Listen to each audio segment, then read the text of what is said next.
po ba ang gawa doon sa bahay na yon? Ano? Doon po kami tinuturuan kung paano pumawak ng mga armas.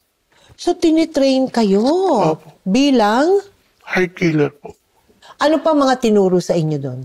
Kung paano po patayin po yung mga tao. Ano ang paliwanag sa inyo doon? Mamimili po kami. Nang Mabuhay po o o pumatay. sumunod ka na lang sa kanila? Sumunod na po ako kasi gusto ko makita nanay ko. Pagparada ng kotse, barili mo agad. Sa ulo. Pag dumaplis, isa mo pa. Tandaan mo, mula bewang, pataas. 2, 3. Naintindihan mo? Paano pag sumablay? Hindi sasablay, asintahin mo nga eh. Naiintindihan mo ba? Jong, hindi ba pwedeng ikaw na lang muna? Linda, ngayon pa tayo magpapasaan ng trabaho. Handa ka na ba? Linda! Oo. Tara na!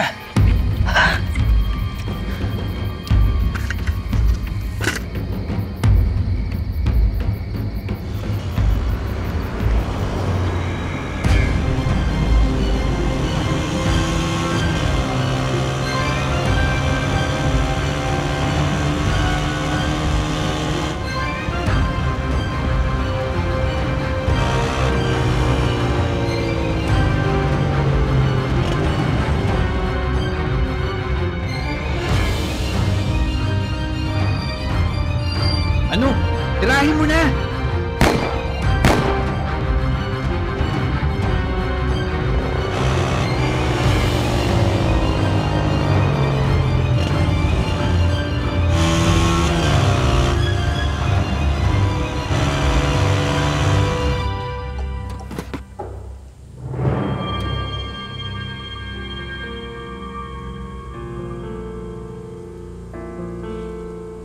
Sinama-sama pa kita. Ako rin pala tatapos ng trabaho mo.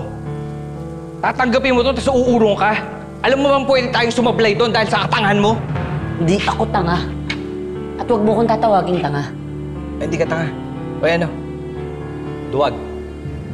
Duwag ka pala eh! Ba't tinanggap mo?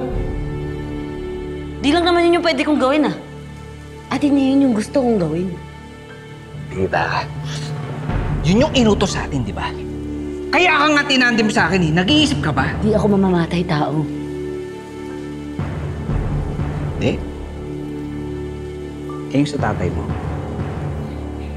Di ba pinatay mo? Anong tawag doon? Huwag mo dinadama yung tatay ko dito. Ano? Self-defense yun. Self-defense.